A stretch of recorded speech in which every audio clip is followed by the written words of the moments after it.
Уважаеми събожници, в този дом на мъдростта, културен център Тракар, с управител известния пловдивски културтрегер, както му казват, Жорж Трак, ще проведем поредната дискусия, тя е втора всъщност, върху афоризми и енигми от учението на мъдростта, дадено от учителя Вако Щолев. Организатори на събитието са Асоциация Общност на мъдростта, фундациите Тракарт и Духовна вълна, Сдружение Култура на мъдростта и, разбира се, както правим излъчванията в културен център Елизиум, той също е включил към култура като организатор на тези събития. Днес ще разгледаме един много основен, много важен афоризъм от учението, а именно афоризма материята не трябва да се отрича, а да се одухотворява. Или в друг вариант, материята не трябва да бъде отричана, а одухотворявана. Има различни варианти, които учителя Вако ще дал върху този афоризъм. Какво той казва за как той характеризира този афоризъм, ще ви прочита от авторското му списание НУР, брой 2, 2003 година. Той казва така: учението път на мъдростта представя голямата мисъл, не отричайте материята, одухотворявайте я. Тя няма никаква вина, че умът ви ражда изкушение и перверзности.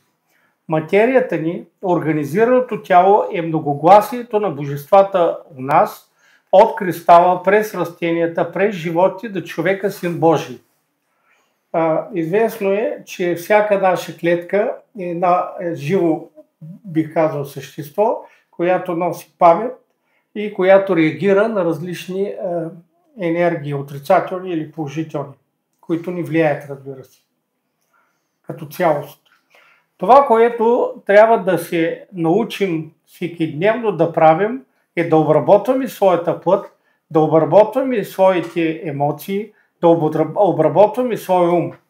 Христос даде този знак, че материята не е бреме, че тя трябва да бъде одухотворявана, ако искаме тя да възкръсне. Това е една от един абзац, в който той разглежда този афоризъм. Разбира се, казал го е много пъти на различни места, в различни аспекти го е поглеждал. Но така или иначе, от тук следва, че това е наистина един от фундаменталните афоризми в учението.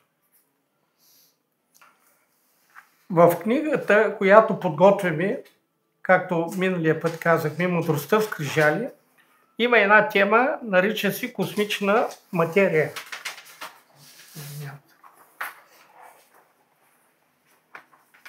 Първите афоризми от тази тема са от праматерията Пракрити се демонстрира космичната материя.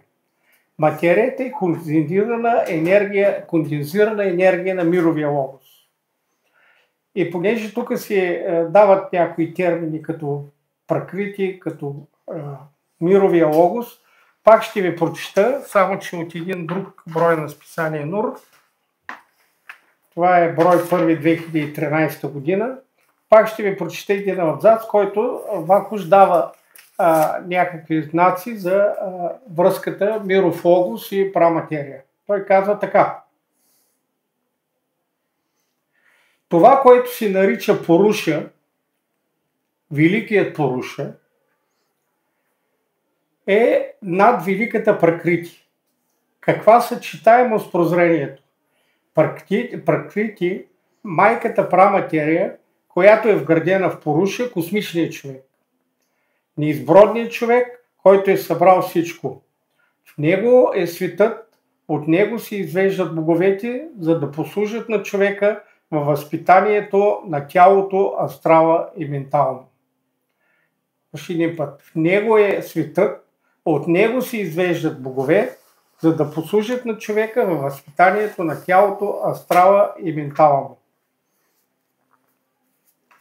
И по-нататък, за да доизясним концепцията за материята, по-нататък в темата космична материя ще ви прочита 3 афоризма. Първият от определенията, вторият от, както ги наричаме, групата приложност и третата от групата осъществимост. Космичната материя е продължение на вълната на Всемирния дух. Тоест, може да се каже, че имаме духоматерия. Тяхното разделение е по-скоро някаква форма на илюстрация в единство. Следващия афоризъм. Всяка манифестация на материята е плод на вибрация на духа. И последния, духът е властният, материята е чакащата, но тя демонстрира силата на живота. Наистина не може да има живот без материя, както вече споменахме, няма материя без дух. Фактически, за да доизясним понятието за материя, трябва да споменем, че има 7 полета материални, макар че ние под материално разбираме физическо, астрално и ментално, даже повечето хора на планетата, само физическото поле считат за материално, но и другите полета са материални. Т.е. Вакус ги нарича вече космична материя. Те са 7 полета, тръгвайки от най-висшето божественото и стигайки до, то е най-финно, стигайки до най-плътното физическото. Ето защо идеята да се отрича материята е или неграмотност, или както Вакуш казва, невежество. И в тази теза за отричане на материята ще ни запознае Йордан Епитопов. Между прочим, да се представим, макар че миналия път се представихме, отдясно на мен е инженер Емил Чубанов, който е председател на Фондация Духовна вълна. Отляво на мен е Йордан Епитопов, главен асистент доктор Йордан Епитопов, който е пък ръководител на Школата на мъдростта град Пловдив. Аз съм Кирил Куликов, председател на Асоциацията Общност на мъдростта. Заповядай. Благодаря. Здравейте, събожници! И Христос Воскресе! Богистина Воскресе! Ще започна с един цитат от списание Нур, първи брой 2000-та година, в което искам да подчертая една основна мисъл на учителя по отношение идеята за одухотворяването на материята. Като продължение на това, което каза доцент Куликов, само искам да подчертая още веднъж, че духовната вълна на мъдростта е тази, която дава идеята за единството, идеята за свобода от полярности. Това много добре подчертано ще видим в този абзац и основната идея, свързана с одухотворяването на материята, а именно същественото в нашето битие не е дух и материя, а одухотворената материя. Но нека да видим в цялост как учителя представя тази идея.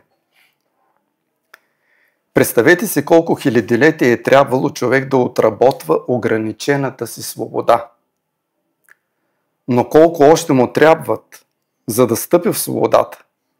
И тогава, кой е онзи, който мотивира в него голямата тайна на еволюцията?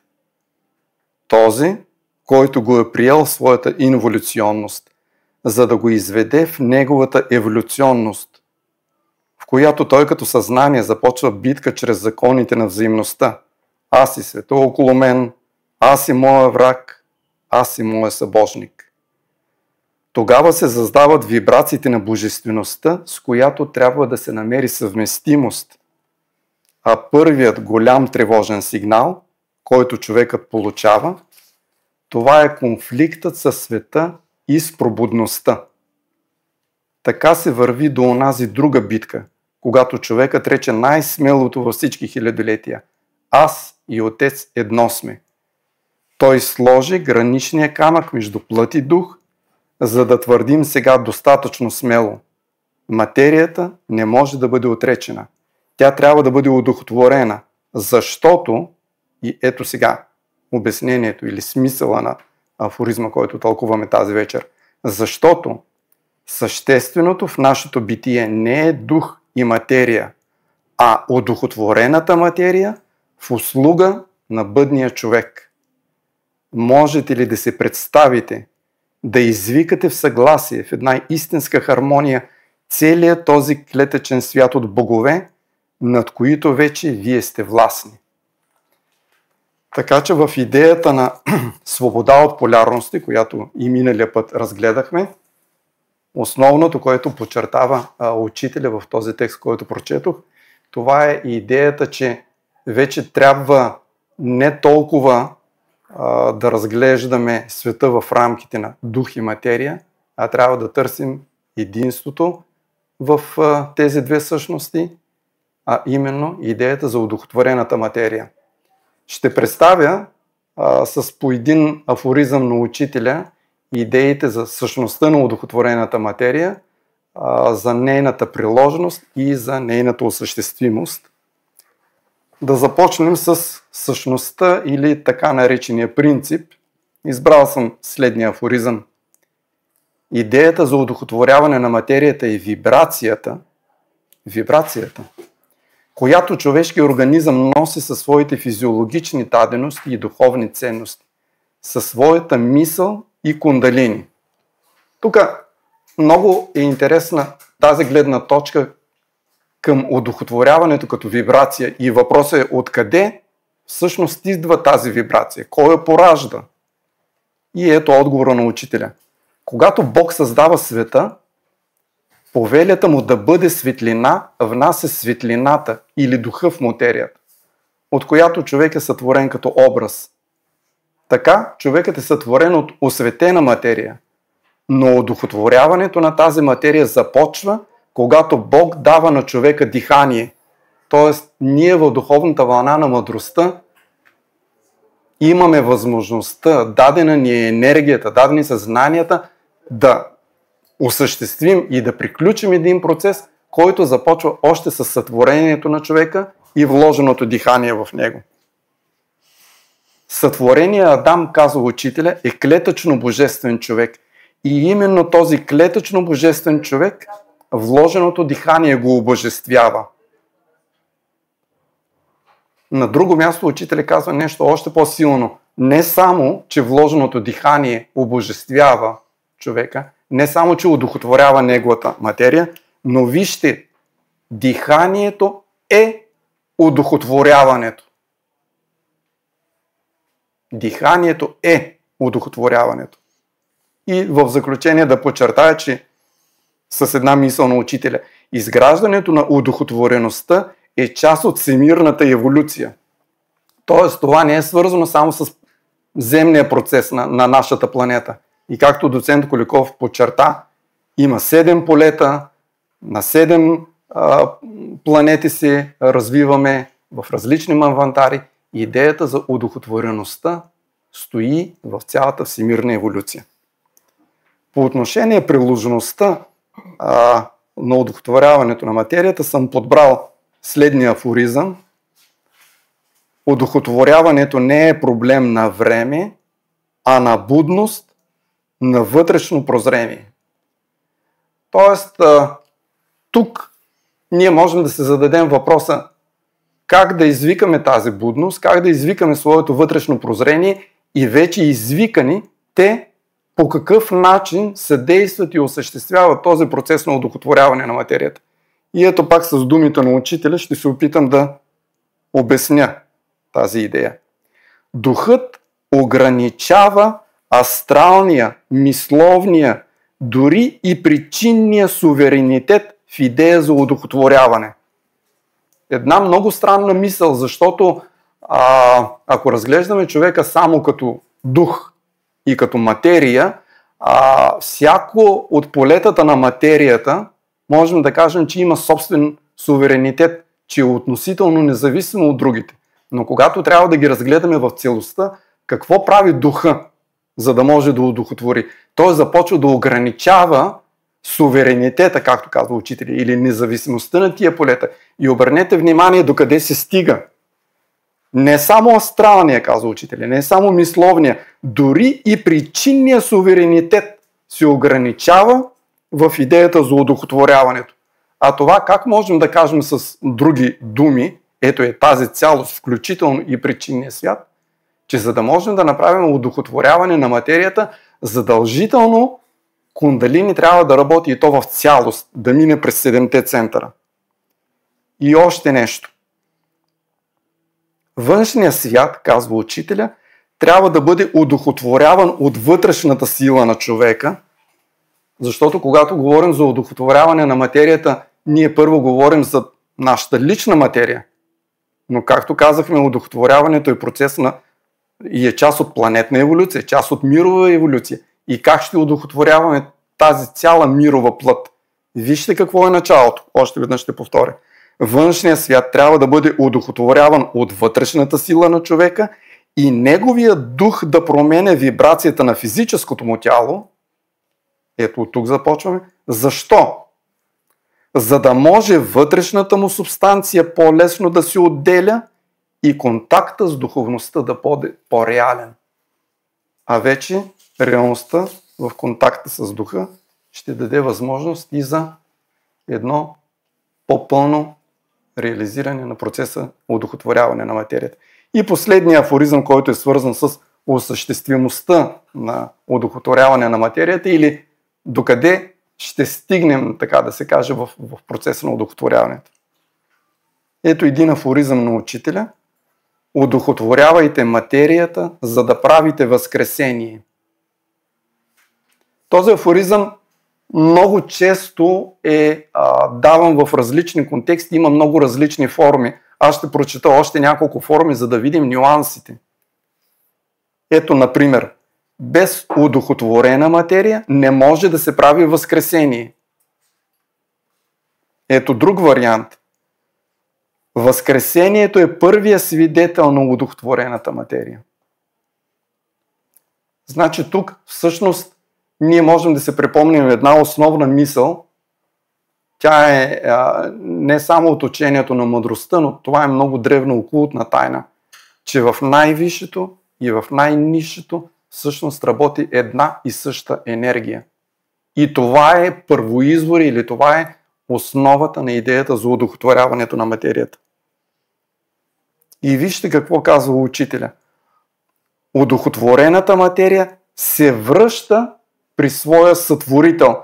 Ами това всъщност е точно обратното на тезата, за която говорихме, как започва идеята за удохотворяването. Спомняте ли се, казахме, че светлината, когато имаме да бъде светлина, светлината прониква през материята, прави осветена, човека всъщност е създаден от осветена материя и ето и тази осветена материя трябва да се върне при своя сътворител вече удохотворена. Тоест, ето този кръг, обратната теза на материализацията на Словото, обратната теза да бъде светлина, но вече реализирана чрез човека. И тук можем да видим смисъла и на идеята, че човека е един бъдещ сътворител и че сътворението още не е завършено. С това. Благодаря. Много пълно, същностно и кратко изложение. Въпросът е все пак защо се отрича материята. Може ли да дадеш някаква концепция да изградиш върху това? По принцип, след като разгледахме в дълбочина идеята на мъдростта, защо трябва да бъде удохотворена и как се удохотворява материята, трябва да си зададем въпрос. Това до сега не се ли е случвало? Най-малкото вече са минали 4,5 коренни раси, ние сме по средата на петата. Никой ли до сега не е осъзнал, че материята трябва да се удохотворява. Тази, така да се каже, принципна постановка за пръв път учителя Вакуш ли я дава? Отговорът е да. Интересното е, че още когато Бог изгонва, казвам го в кавички, изгонва Адам и Ева от рая, защото окултните школи говорят, че това е една от най-големите, така да се каже, най-голямото постижение, което е направил човека. Съгласил се да слезе от по-финните полета, за които говорихме преди малко, от полето на ума, да мине през полето на астрала и да влезе в физическата материя. Това е нещо, което винаги се е разглеждало от окултните школи, разбира се, като един акт на жертва от страна на човека. И оттам може да се каже, че човек е станал любимото дете на Бог. Но пък от друга страна, някои от религиите възприемат именно това слизане в материята като един изключително тежък и нерешим проблем. И по този начин обявяват материята за създадена от Бога на тъмнината, или така да се каже, от Бога на злото. В единобожническите религии, имам предвид юдаизма и християнството, материята се приписва на дявола. Забележете, ние от гледна точка на мъдростта разглеждаме единството между дух и материя като две страни на една монета. Тоест, разглеждаме духа и материята като една последователна свързаност, т.е. духа навлиза в материята, одухотворява и се връща към Отца. Това никоя религия или никой учение до сега не го е разглеждал точно по този начин. Приемало се е, че влизането на човек в материята е било наказание. И оттам идва и голяма част от идеите за отричане на тази материя. Отричането се е правило по най-различни начини, включително и чрез в християнството стигане до уж последование на Христос, казвам уж последование, чрез самобичуване, изтезания и всякакви такива форми, чрез които, унищожавайки материята, се счита, че може да се освободи духа. Нещо, което принципно не е възможно, защото когато Господ изпраща Адам и Ева на земята, казва «Ора ет лабора», молете се и работете. Тоест, говори за това единство между дух и материя. Говори за това, че стремейки се към божествеността, човек трябва да обработва това, от което е сътворен. Тоест от земната плът, и както много точно се отбелязва, тази обработка започва първо чрез себе си. Затова, ако разгледаме именно идеята как обработваме себе си, можем да направим едни много лесни изводи. В крайна сметка, човек е едно съвършено уредие, съвършено създадено от Бог устройство, което помага на духа, влязъл в това тяло, да изпълни задачата си. Именно това тяло винаги е било приписвано на дявола, т.е. на тъмните сили. И оттам тръгва идеята за отричането. То е било отричано как ли не. Дори в някои от религиите, става дума за будизма и за някои от съвременните възгледи, не се отрича само тялото физическото. Отрича се и астрала.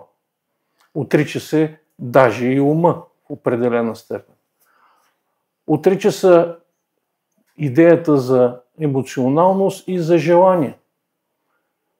Забелязвате как постепенно се развива човешкото мислене и въпреки всичко не се стига до единство в идеята, която чак мъдростта дава. Защо? Защото всичките досегашни учения, включително и голяма част от езотеричните, работят с ума, а ума работи с теза и контратеза, с плюс и минус. И винаги е необходимо да има добро и зло, за да може по един или друг начин да има развитие. Мъдростта е първото учение, което дава единството. Дава съвместната работа и води човека към един ускорен път на развитие, в който няма лутане между бреговете на реката, така да се каже, а се движим с скоростта на най-високата вълна. Това всичко е много важно, защото дори когато съществуват идеи да не се отрича тялото, примерно то да се възпитава, отново се явява форма на отричане. Забележете, йогите могат да застанат на тезата, че те не отричат материята, а те я развиват. А фактически какво се получава? Да, те развиват този невероятен инструмент, човешкото тяло, развиват го до крайност, но не го използват. Това е като да имаш най-перфектната машина, която не знаеш как да използваш. В съвремето има подобни залитания. Всякакви идеи за бодибилдинг, за пластични хирурги не са принципи за развитие на материята. Точно обратното.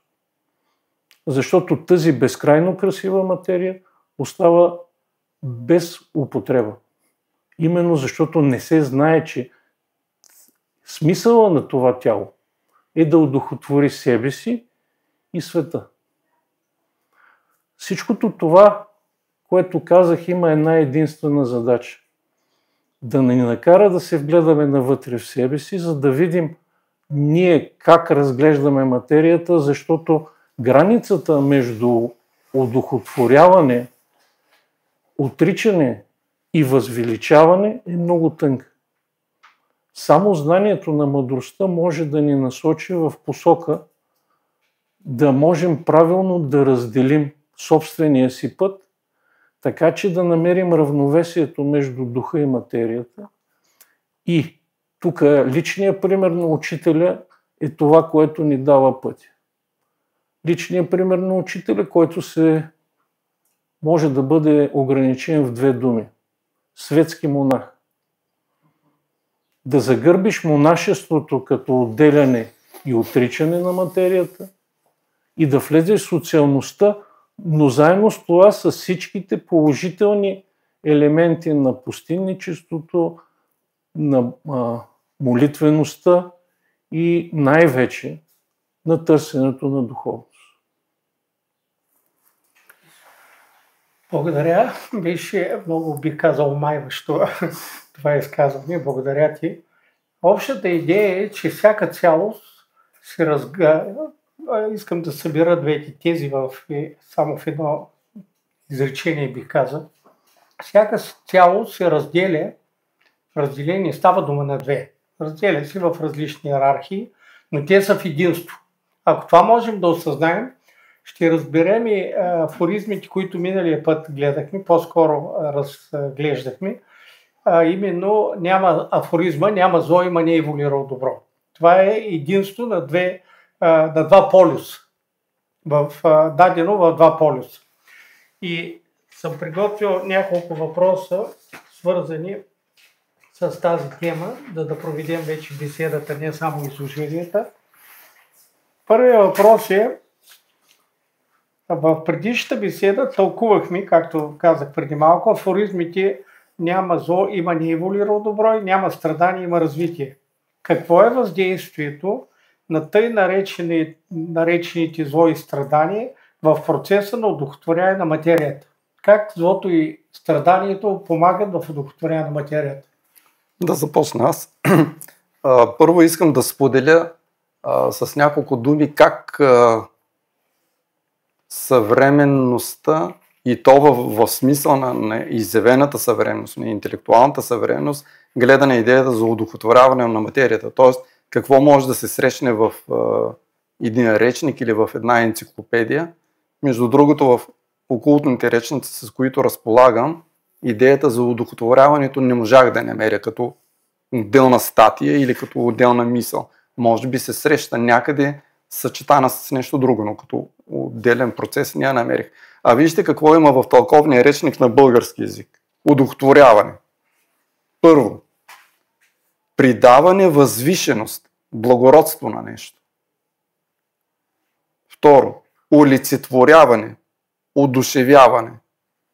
Докато първият смисъл, който се дава, придаване, възвишеност или благородство на нещо, е свързано с една добродетелна схема, то вижте как във втория смисъл, в който се казва, че удохотворяването е олицетворяване или одушевяване, се пада още надолу в йерархията, защото одушевяването е по-ниска степен от удохотворяването, защото просто душата е по-ниска йерархия от духа. А олицетворяването всъщност говори за сравняване с физическа материя. Да. В такъв смисъл можем да кажем, че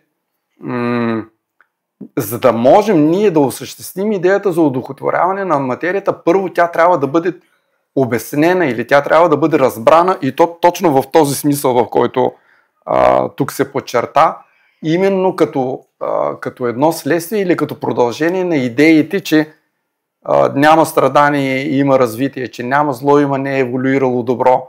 Защото всъщност, когато гледаме на света с очите на единството, по този начин, както поднася духовната вълна и учението на мъдростта, идеята за единството не освобождава от страха. А както казва Ваклош, страха е най-голямата спирачка в еволюцията. И тук имам един афоризъм, много интересен, който искам да споделя, пак в тази посока. Одухотворяването на материята е безспорността на богоприсъствието на човека Бог в развитие. Безспорността на богоприсъствието. Ето взаимността на двете начала. Бог и човек или дух и материя. Ние не присъстваме тук само като човеци, нито пък отделно само като дух. Идеята е за богоприсъствие или за удохотворяване на материята. Идея за цялост. А за злото и страданието имате ли някакво виждане? Тук мога аз да се включа, защото почнах да говоря на тая тема.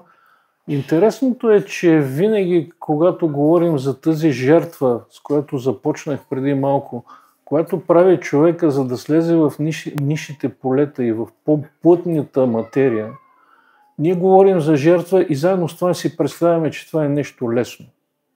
В крайна сметка извървяването на пътя навътре в материята и след това излизането от материята, пътя към Бог, не е лесно. Това е един сложен обучителен процес. Този процес от една страна трябва да ни подготви за това да станем съсътворители, както казва учителя. Тоест, ние трябва да стигнем до това положение, че да можем да направим възкресение, т.е. да се научим да събираме и да пръскаме материята. И то не с машини, а с нашето съзнание. И след това, чак да можем да се научим да създаваме планети. Така че този процес е свързан с нещо, което ние наричаме страдание. А то не е страдание. Най-лесното от училище, знаем, е да избягаш от училище. А самото обучение страдание ли е? Да, някой може да го определи и така, но фактически това е един процес, който от една страна създава едни нови възможности, ежедневно нови възможности у нас. И другото, което е по-важното, той ни обучава, за да можем да направим следващата крачка. Така че дори християнството до някъде го възприема тая идея за това, че страданието е обучително и се говори за това, че дай ми тежък живот, защото лекия живот не развива. Но идеята за страданието продължава да стои в християнството. Не заради нещо друго, а защото най-малко Голготския път на Христос се разглежда като страдалчески. Само нещо се сетих да допълня. Всъщност, тъй нареченото страдание, как рефлектира у нас? Рефлектира в две посоки. Първо, ние си мислим защо не се е случило. То почваме да размишляваме. Защо не се е случило, сбъркахме ли нещо около нас ли не е наред. И втората посока е как да го решим, за да не изпитваме болка. И това във всички случаи, тези два аспекта на тласъка на страданието, дават възможност за някаква трансформация, която всъщност е стъпка към удохотворяване на материята. Впрочем, ти го казва в някакъв аспект. А идеята за злото, което разгледахме миналия път,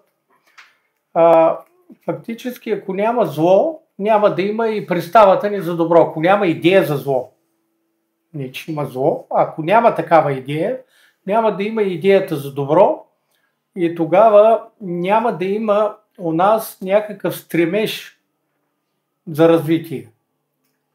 Някакъв стремеж за промяна към добро.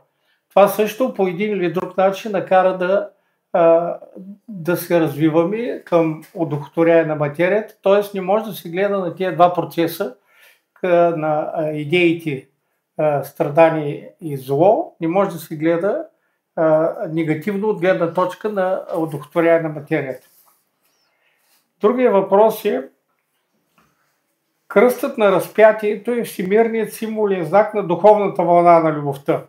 Каква е идеята вложена в кръста за удохотворяване на материята? Каква е идеята вложена в кръста на разпятието за удохотворяване на материята? Кой иска да вземе? Да, ще започна. В духовната вълна на любовта кръста е един основен символ.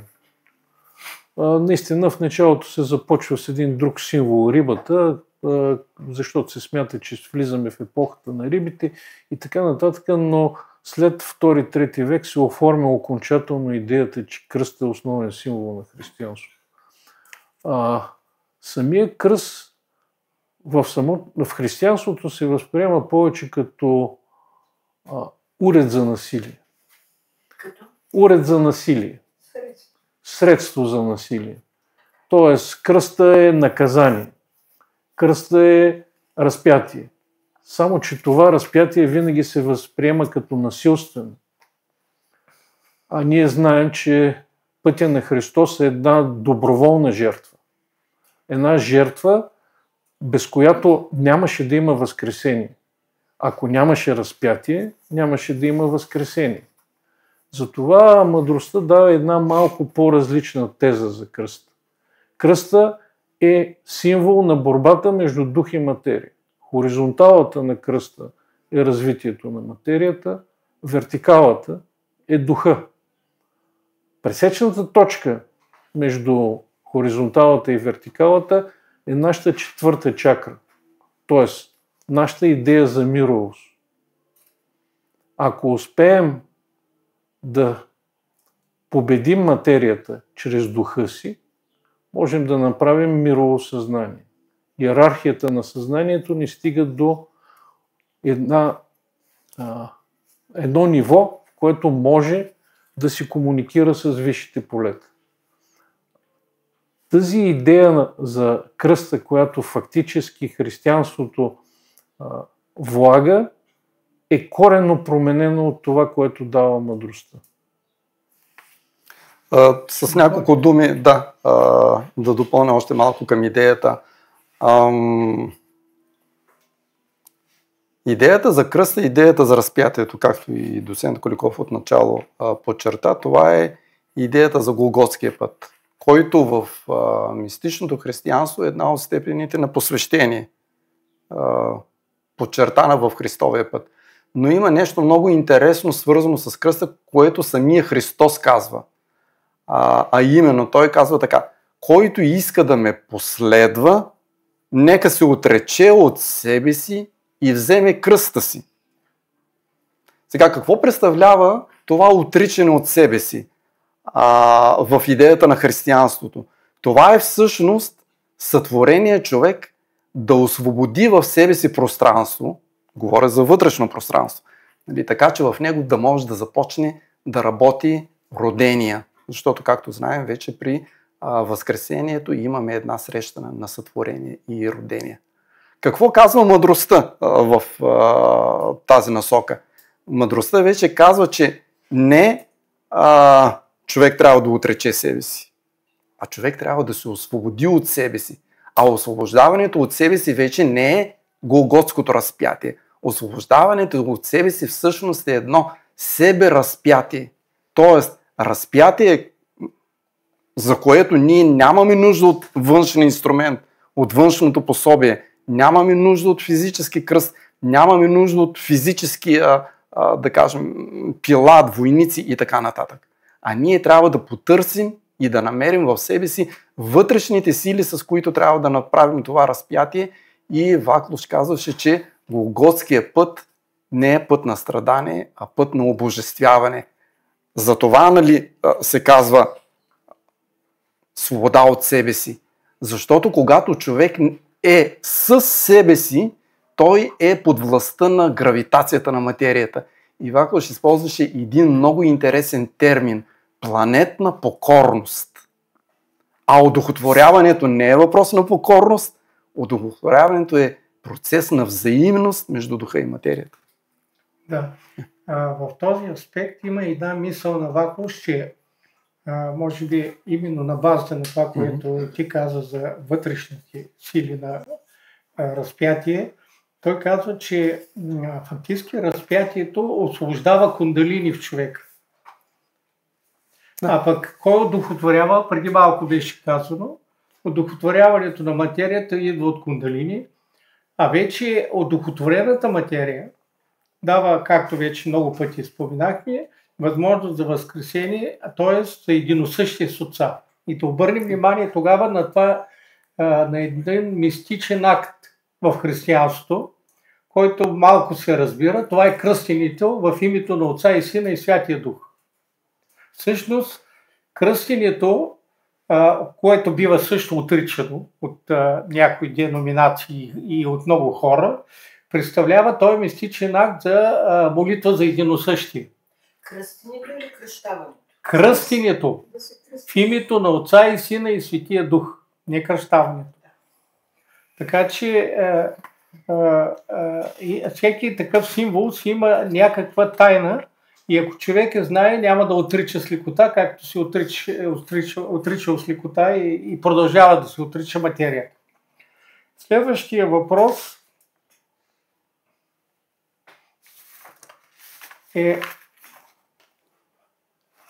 Следващия въпрос пък трябва да е свързан с символния знак на мъдростта, разбира се, който ние го публикуваме почти във всяко списание НУР, с обясненията на Ваклуш, какво представлява. И ще задам следния въпрос на Йордан и на Емил. Равнобедреният правоъгълен триъгълник с писаната в него змията Кундалини е пък всемирният символ и знак на духовната вълна на мъдростта. За да правим вече надграждането. Ето това е, ако някой не го е виждал, това е символният знак. Каква е вложената в този символен знак идея от учителя Ваклуш? Да започна аз. Значи, нищо в еволюцията не се къса. Еволюцията е един плавно разгръщат се процес. И от тая гледна точка ние може да наблюдаваме поточността на смяна на не само на обикновената символика, но дори и на висшите символи. И в такъв смисъл, ако гледаме символите, основните символи на духовната вълна на любовта и духовната вълна на мъдростта, можем да видим дори и чисто графично връзката между тях, защото според обяснението на Ваклуш, от християнския кръст, ако отпадне долната част и остане само горната, т.е. хоризонталната и връхната част на кръста, те образуват всъщност този триъгълник, за който говорим. И докато ние казвахме, че при разпятието имаме една битка между дух и материя, горната част на християнския кръст, образуваща този триъгълник, вече показва победената, в кавички разбира се, победената, в смисъл овладяната материя. Духа е овладял материята. Може ли да кажем трансформирана? Трансформирана все още не означава овладяна. Човек може да промени нещо, но не все още да го владее. Така че овладяната е една по-висока степен. Това е овладяна, пълно владеене. Сега, в триъгълника на мъдростта има вписана и една змия. Това е един много древен символ, съпътстващ всички религии, всички езотерични учения. Христос е говорил за змията, че трябва да бъдем мъдри като нея. Всъщност, змията като символ има няколко основни характеристики, една от която е гъвкавостта, другата е това, че змията всяка година или всяка пролет си сменя кожата. И тук можем да кажем от гледна точка на мъдростта, какво е тълкуването или какъв смисъл е вложен в тези понятия. Идеята за змията като гъвкавостта всъщност е идеята за прозрението. Защото мисълта, с която най-вече работи обикновения или еволюиращия човек, е доста праволинейна от една страна, а от друга страна доста неовладяна, както има един пример, че тя е като една маймуна. Така че идеята за гъвкавостта е свързана с прозрението. А от друга страна, идеята за това, че змията сменя кожата си всяка година или всяка пролет, това е свързано с идеята на прераждането, но тук какво разбираме? Това е овладяването на процеса на прераждането, който може да стане тогава, когато духа и материята са помирени, защото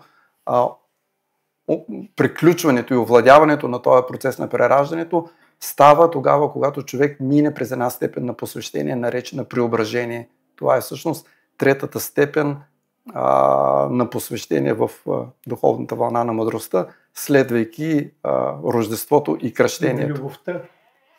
Любовта е дадено. За любовта е четвърта. Не говоря, че в любовта се разглежда в езотеричното християнство различните Рождеството и така като форми на посвещение. Точно така. И в мъдростта ги разкрива вече. Така е. Сега, тук ми се иска, приключвам, но ми се иска да допълня нещо, което ми се струва много съществено.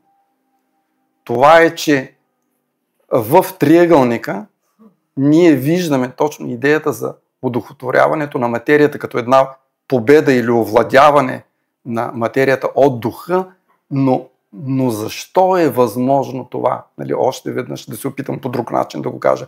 Защото материята има измерения. Защото материята има размерности. И в такъв смисъл тя е ограничена от тях. Докато духа е нещо, което е неограничено. Духа е безразмерност. И в такъв смисъл духа е властния над материята, а материята му служи като възможност или като изразно средство да се прояви тук в най-ниската плът, в най-ниската точка на сътворението. Да. Можеш ли да добавиш нещо? Ами да, фактически змията е символ на вложеното дихание в човека и в източните учения е наречена кундалини. Това е вътрешния огън, който е в нас, змията огън. Учителя веднъж беше казал: не търсете перпетум мобиле. Перпетум мобиле е вътре във вас. Това е тази змия огън, кундалини. Да го повториш. Не търсете перпетум мобиле. Фактически, преди около 20 години излезе една теория на професор, който стана и академик Палюшев, тъй наречената торсионна теория, която доказа, че тъй наречените торсионни, т.е. усукани полета, генерират енергия. Те противодействат на закона за нарастване на ентропията. Това е една много интересна теория, която учителя каза: ами време им беше на учените да стигнат до едни дълбоки тайни, които се знаят от хилядолетия. Но кое беше по-важното? Че тези усукани полета са фактически това кундалини, което у нас, това перпетум мобиле или част от абсолюта, който генерира енергията. И затова змията трябва да стои вътре в символния знак на мъдростта, защото мъдростта все още е етап на развитие. Ще дойде време, казва учителя, че змията ще бъде заменена от окото на Бога в триъгълник. Тоест, може да се приеме, че следващия символ ще бъде този, за който много често сме виждали триъгълника с окото. А има ли тук някаква връзка с ДНК-то, там тези две спирали? Може би. Нали го казахме миналия път, че гръбначният тъм, това, което са ДНК-то, са символи на тая енергия на кундалини. Усуканите. Да. Тоест торсионните полета. Само да кажа, торсионните полета се въртят постоянно надясно, противоположно на посоката дясно-ляво. И се явиха тези божествени енергии, проявяват се. Има книгата "Физика на вярата" в Тихоплав, в нашия дом на мъдростта, точно дават обяснение физиците на енергията, получена от торсионните полета. Искам да благодаря. Искам да насоча към списание Нур. Няма да ви го чета. Вакуш е формулирал на практика всички основни тези, които той е дал, бяха разгледани. Тук е дал една много кратка характеристика на символния знак на мъдростта и може във всяко списание Нур да си прочете. Само накрая ще ви прочета. Символният знак на мъдростта изразява знание, главно за творчество, главно и безпределност. Знание, творчество и безпределност. Искаме още един аспект на символите да кажа и в частност на символния, на нашия символен знак, т.е. в духовната вълна на мъдростта. Както казахме в предишни коментари, че символният знак, всеки символен знак представлява някаква енергия, която е кристализирала в образ. И по един или друг начин не влияе тази енергия. Но има един друг аспект, който не засегнахме, а според мен е много важен, че всеки символен знак обединява определени групи от хора по предопределение, т.е. по съдбовност или по предназначение, т.е. по божественост, по духовност, по божественост. Т.е. сам по себе си, тези, които приемат един символен знак, те са обединени в някаква взаимност. И специално в духовната вълна на мъдростта, последователите, които са в тази духовна вълна, мога категорично да кажа, че не са обединени от някакво предопределение, някаква съдба, а от предназначението да създават културата на мъдростта в това хилядолетие, да изграждат. А пък тази култура на мъдростта е много пряко свързана с одухотворяване на материята, защото на практика тя маха бремето от физическата, астралната и менталната материя. Нашата материя. Другият въпрос, който е свързан с тези два въпроса, т.е. символните знаци на духовната вълна на любовта и духовната вълна на мъдростта, е молитвата на мъдростта. Няма да разглеждаме молитвата на любовта, защото тя е доста известна, повтаряна милиарди пъти от милиарди хора. За молитвата на мъдростта знаят много малко хора. Но там има една... Тя е дадена от Вакуш, има един текст. Отче наш, няма да казвам цялата, Отче наш, научи ни живи да бъдем в Тебе, светли в дух и душа, силомъдрени в мисъл и тяло. Как ще коментирате влиянието, нейното въздействие върху духотворяване на материята? Молитвата, като всяка отправена молба към Отца, съдържа в себе си, така да се каже, един призив от човек към Бог с идеята, основно в молитвата на мъдростта, да бъде по някакъв начин научен. Именно в тази зона. Става дума, че тази част от молитвата се отнася за нашето ментално и астрално поле. И тук фактически основното, върху което трябва според мен да обърне внимание, е думата живот. Научи ни живи да бъдем в теб. Знаем, че учителя казва, че хората не живеят, а съществуват. Само Бог живее. А идеята да бъдем живи, значи да започнем чрез нашата душевност да се опитаме да започнем, както казва учителя, да пишем в книгата на живота. Разликата между книгата на Акаша и книгата на живота е в това, че в Акаша се записват нашите кармични, нашите задължения, които в последствие трябва да бъдат изпълнени. А в книгата на живота се записва нашите постижения на духа, най-общо казано. Тоест, научи ни живи да бъдем в теб. Ето, забележете, живи да бъдем в теб. Това е начина да живеем чрез Отца. И това е начина чрез нашите действия да пишем не в книгата на Акаша, а в книгата на живота. Така, и забележете, много точно е казано описанието. Чисти, светли в дух и душа. Светли идва от идеята за осветяване, т.е. светлината Нур, не случайно списанието е Нур. Светлината божествената, няма да се спирам в конкретност на видовете светлина, но от висшите полета светлината, която влиза в нас, тя е, която ни осветява. Тя ни дава пътя и ни дава идеята за живот. Спомнете си думите на Йоан. От началото, първите думи на Евангелието на Йоан, че светлината, това е живота на хора. Фактически, нашите действия, които вършим в материята, до голяма степен са обусловени от това, което правим в ума и в желанията си. Тоест, ние създаваме мисъл форми и астрални форми, които са със значително по-дълъг живот, отколкото живота на материалните ни действия.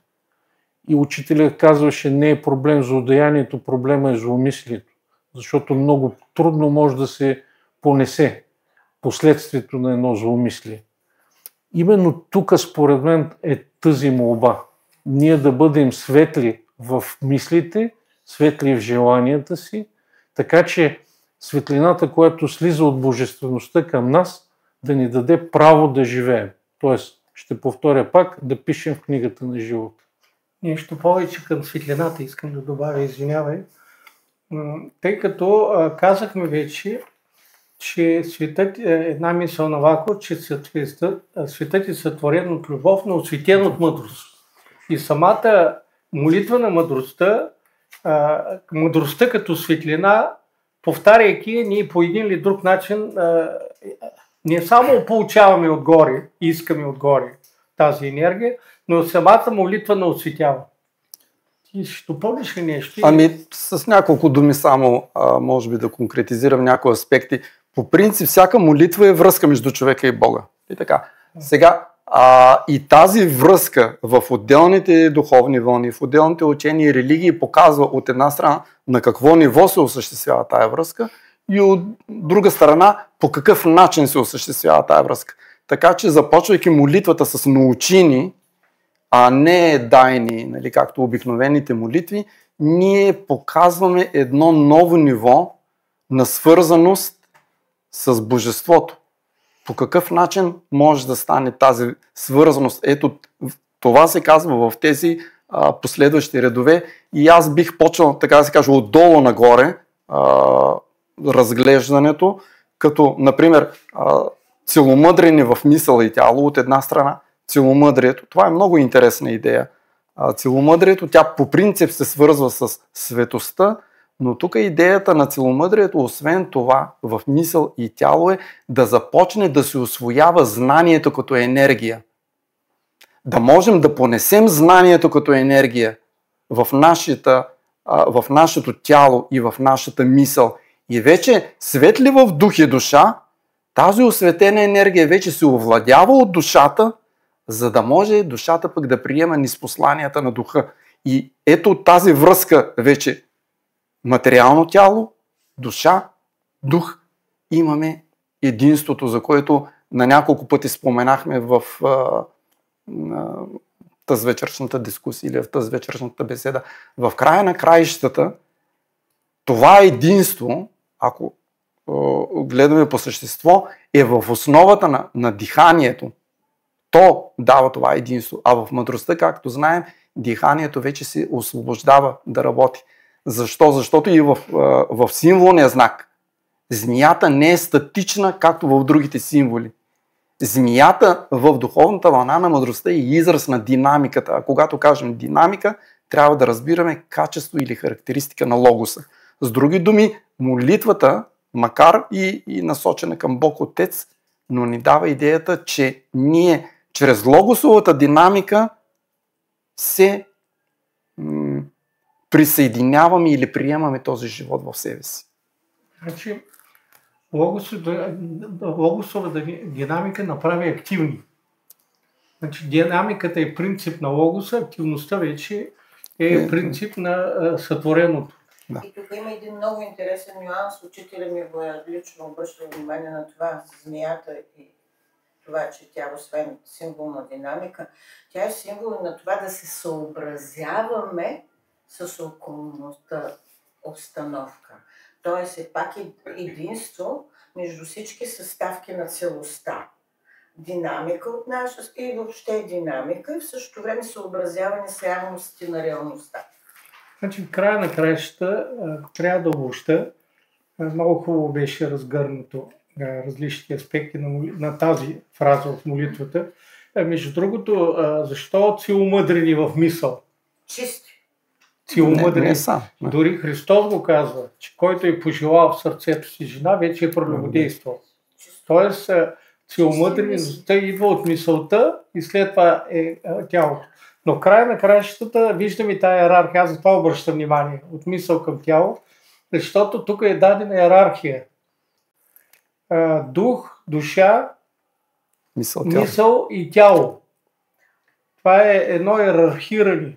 Тоест едно иерархиране на приемане, но и на, както беше споменато вече, съприсъствие в тази енергия. Ние искаме да присъстваме в тази енергия.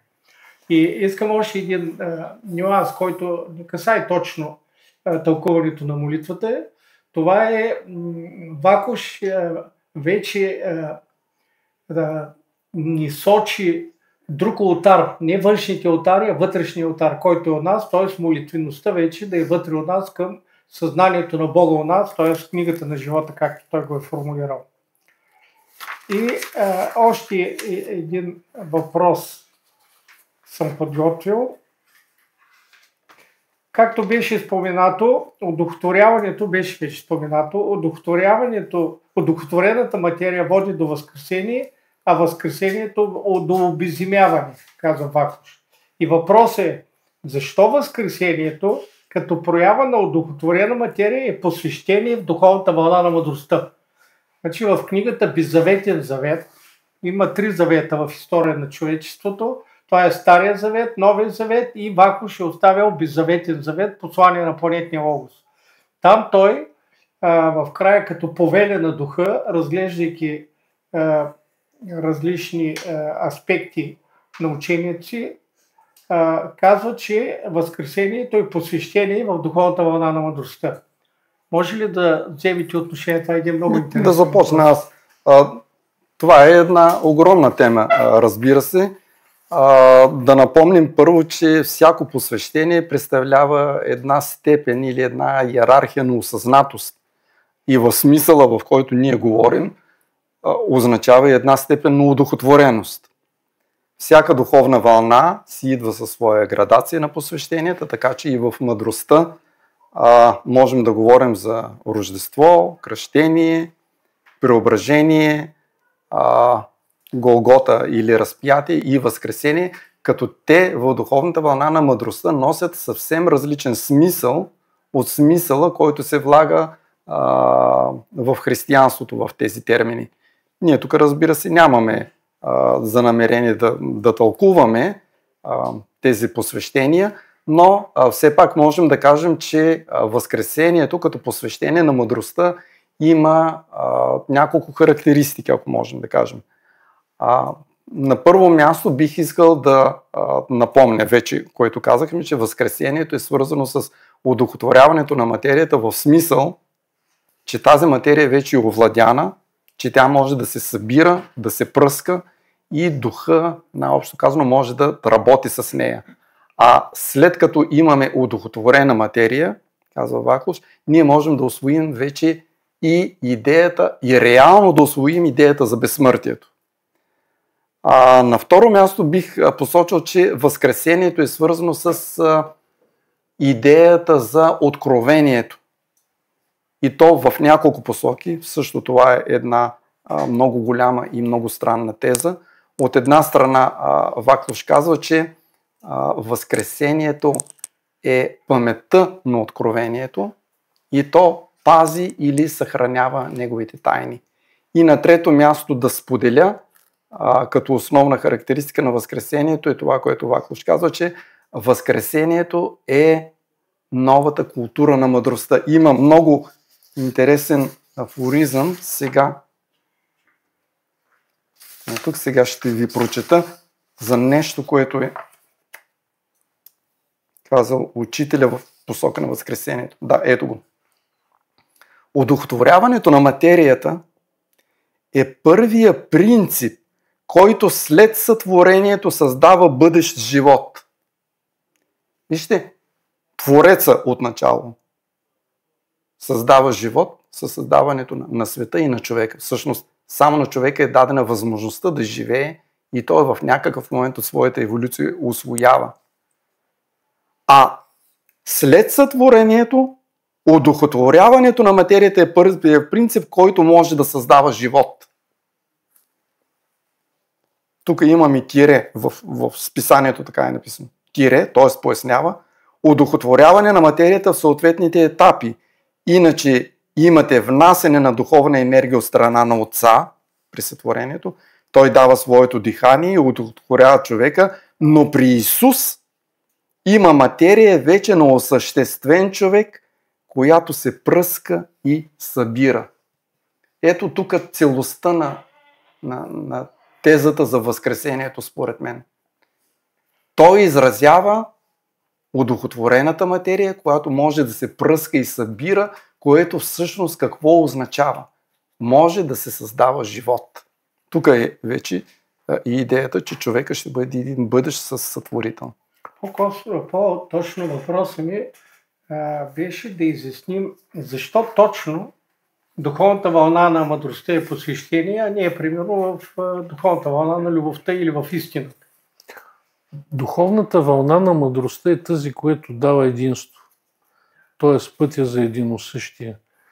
При християнството не може да се разглежда възкресението като път на всеки. То е само път на Исус станал Христос. Християнството не възприема възкресението като достижимост за всеки човек. Може би, Христос, който ни освобождава нас. Да, може би защото се възприема част от старозаветната космогония, при която се чака страшния съд. Оттам идва и това, че в християнството възкресението става само една демонстрация. Чак мъдростта, давайки идеята за единство, т.е.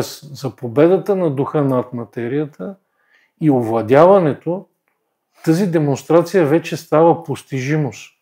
Т.е. тя може да бъде достигната от всеки, който извървял пътя на посвещението. Трябва да се отбележи, че и възкресението не е последното посвещение и в мъдростта, а е предпоследното.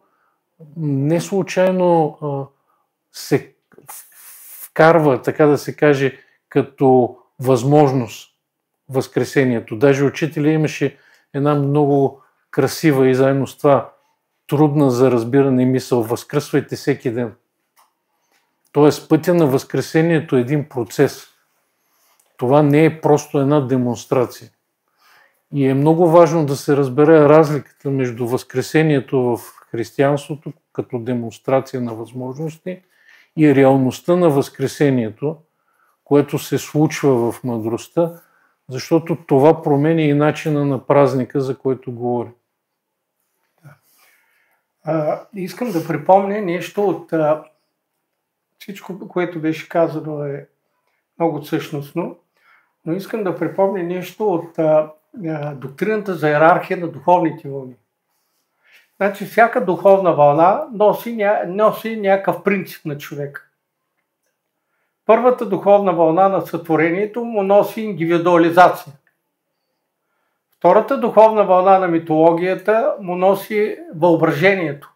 Няма да разгръщам защо, какво съставя той с това въображение, стихийни богове и така нататък. Другата духовна вълна, третата, на правдата, носи възпитанието. А вече духовната вълна на любовта, както и Емил се изрази, макар и в друг аспект, тя по-скоро носи на човека възземане. Чрез самите, даже с живота на Исус. Но вече в духовната вълна на мъдростта, тази пета духовна вълна носи удохотворяването. Тя го носи. Шестата на истината, когато дойде, ще носи обожествяването, а седмата Богоживота. Така че именно ние за това решихме да разгледаме този афоризъм, като материята трябва да бъде удохотворявана, не отричана, или материята не трябва да бъде отричана, а удохотворявана, именно защото това е посвещението от духовната вълна на мъдростта и се надяваме с общи усилия да вървим по този път. Благодаря на всички, благодаря за присъствието. Ако има въпроси някакви допълнителни, имате ли? Може ли по-близо да кажете? Да. Да, просто се чуди, когато ти казваш... Може ли по-близо, защото се прави запис? По-високо да. Как можем да се... Ти преди малко каза, че всеки ден трябва да се... Възкръсваме. Как можем това да го направим? Най-сложен е въпросът за практиките.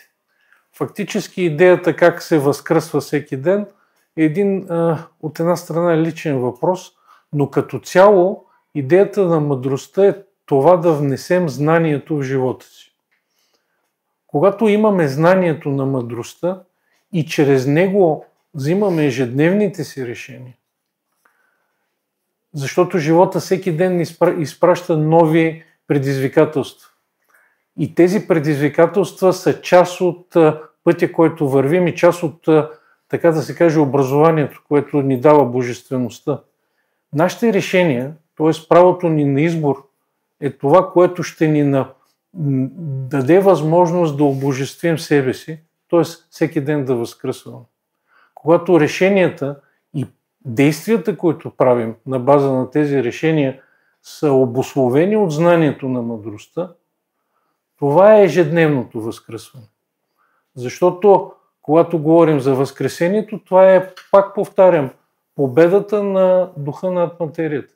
Това е да се научим всеки ден да прилагаме това, което знаем. Наистина, в началото вероятно ще бъде много трудно, но ако човек започне последователно да върви по този път, ще забележи как се променят и предизвикателствата, които са пред него. Може ли аз да допълня малко твоя отговор към нашата приятелка? Това, което каза Емил, плюс нещо, което е много житейски видимо. Нали казват за съня, че е малката смърт. Тоест, ние спейки влизаме в онези полета и в онези състояния, които с нещо ни наподобяват на смъртта. И събуждайки се, има една теза: всеки ден човек възкръсва за нов живот. Тя е известна за някои хора. Всеки ден човек възкръсва за нов живот. Погледнато от позицията на сън, бодрстване, смърт, живот. Обаче обогатени вече с идеите на учителя ни, който ни е дал много знания, вие го виждате, буквално. И ние го виждаме всеки ден. Аз, например, днес поредно виждам колко много знания. Или ни напомнят, или ни дообясняват, или ни осветяват по съответен начин с тяхна помощ истините. Така че може да се поглежда и по този начин. Благодарим. Други въпроси? Ти искаш ли да кажеш нещо по въпроса? Този въпрос е много голям и много съществен. Въпросът е как? Нали, след като сме си изяснили въпроса защо, защото ние тая вечер говорим най-вече върху защо. Какъв е смисъл на удовлетворяването, а защо? А как да го направим, това е, между другото, Ваклош казва за пръв път, може би, от всички религиозни водачи, че няма да даде практика. Няма да даде маниер, няма да даде методика. Защо? Защото всичките тия неща са свързани с материята, а той ни дава знание, което е свързано с духа. И ето тук отиваме вече към същността. От една страна човек е мисъл, като сътворен, мисълта е най-висшето, от друга страна в него има дихание. Как да ги съчетаем тия две неща? Ами още при митологичните богове е имало много ярък израз на енергии. Те са били много важни в пътя на човечеството. Доцент Коликов подчерта, нали, за духовната вълна на митологията. Те са били важни, защото са ни научили на няколко неща. Едното е да имаме пиетет и да търсим връзката с Божеството. А другото е да си създадем олтар, на който да можем да осъществяваме тази връзка, но тогава олтарът е бил външен. И при този външен олтар се е правила една външна молитва. Единобожническите религии ни освободиха от митологичните богове. Обаче, за съжаление, не ни показаха как да овладеем техните енергии. И едва сега, когато идва духовната вълна на мъдростта, ние получаваме знание как в един концентриран израз можем да овладеем техните енергии, стихийни. А най-същественото от тези енергии е мисълта. И Ваклош винаги даваше пример за това как бога на огъня, вулкан, с мисъл задвижва своите мехове и работи. Мисълта е полето, където става тази битка между дух и материя. И където става овладяването на духа от материята. И ще ви кажа по памет два афоризма, които мисля, че могат да ви помогнат още малко да се ориентирате. Един афоризъм на Ваклош е: мисълта е ръката, чрез която пише словото. Под слово разбираме не думичките, нали? А това, което се казва в Евангелието на Йоан, че словото е Бог. Така, и още един афоризъм.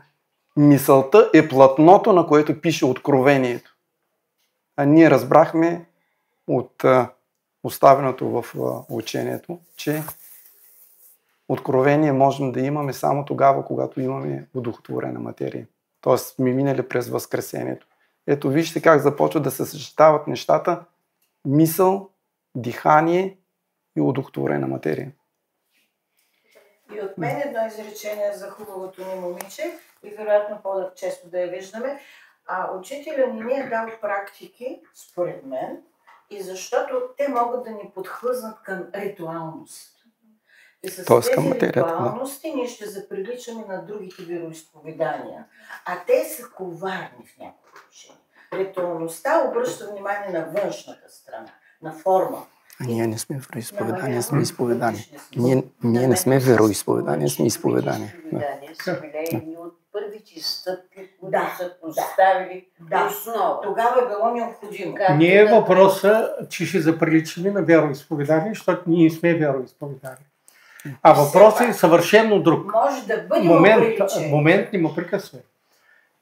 Въпросът е съвършено друг, който нали, ти казва, защо не ни дава практики. Защото човек, когато направи един обред, мисли, че вече си е направил богослужението. И че това е всичко. Нали? И вече спокойно запалил там свеж, кръстил се, казва една молитва и ходи да пие, да яде и така нататък, защото си свършил работа към Бога, т.е. отношението към Бога. Докато когато се работи с знанието, а не с обреди и ритуали, това е именно, както и Емил подчерта, това е именно всекидневното възкресение, защото всеки ден, получавайки определено знание, човек осветява по един или друг начин материята си. Други въпроси има ли? Ако няма, благодаря на всички. благодаря на нашия домакин Жорж Трак, че приюти тук и се надявам на следващи срещи. В културен център Елизиум в последната събота на всеки месец представяме по един лъч от книгата Седемте лъчи на еволюцията. Веднага след тази събота, следващия вторник, разглеждаме афоризми и енигми, както казах, от учението на мъдростта, дадено от Вакуш. Благодаря ви. Кой ще бъде следващия афоризъм? Ами той беше обявен, няма враг, има събожник. В Елизиум определена ли е датата? Последната събота от месец. На всеки месец. На месец.